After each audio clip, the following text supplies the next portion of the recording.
Human metapneumovirus HMPV নিয়ে উদ্বেগের কিছু নেই। শনিবার বিবৃতি দিয়ে আশ্বাস দিল কেন্দ্রীয় স্বাস্থ্য মন্ত্রক। আরও জানালো, চীনে এখন যা পরিস্থিতি তা একেবারেই অস্বাভাবিক নয়। ভারত শ্বাসযন্ত্রের সংক্রমণ মোকাবিলার জন্য প্রস্তুত বলেও জানানো হয়েছে বিবৃতিতে। চীনে নতুন ভাইরাস এইচএমপিভি নিয়ে আতঙ্ক তৈরি হয়েছে, উস্কে দিয়েছে কোভিড অতিমারির স্মৃতি।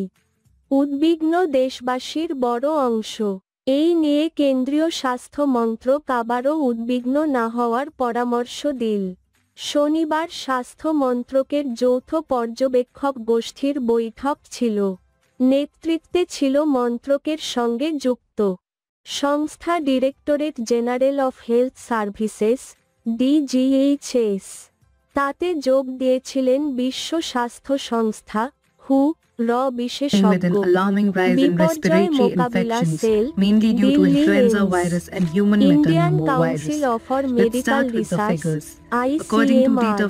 ওই বৈঠকের পরেই বিবৃতি দিয়ে কেন্দ্রীয় স্বাস্থ্য মন্ত্রকের তরফে সাধারণ মানুষকে আশ্বাস দেওয়া হয়েছে।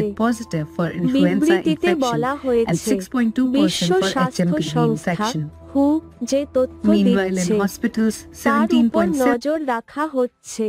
এর ঝুঁকি নিয়ে সচেতন থাকছে অন্যান্য আন্তর্জাতিক সংগঠনও। সময়ে সময়ে নতুন এই ভাইরাসের বিষয়ে তথ্য দেওয়ার জন্য হুকেও অনুরোধ করেছে স্বাস্থ্য মন্ত্রক। তাদের কথায়, সমস্ত মাধ্যমে পরিস্থিতির উপর নজর রাখছে কেন্দ্রীয় সরকার। চীনের পরিস্থিতি নিয়ে তথ্য দেওয়ার জন্য হুকেও অনুরোধ করা হয়েছে।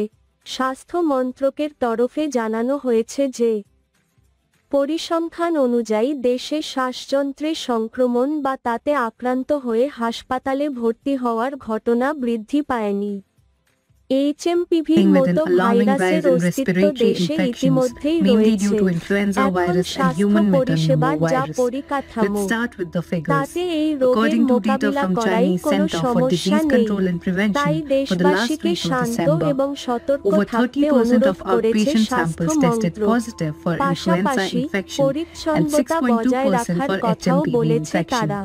বিবৃতিতে বলা হয়েছে, সম্প্রতি স্বাস্থ্যকেন্দ্রগুলির পরিষেবা খতিয়ে দেখার জন্য মক ড্রিল করা হয়েছে। তাতে দেখা গিয়েছে, এ ধরনের পরিস্থিতির মোকাবিলার জন্য সেগুলি তৈরি রয়েছে।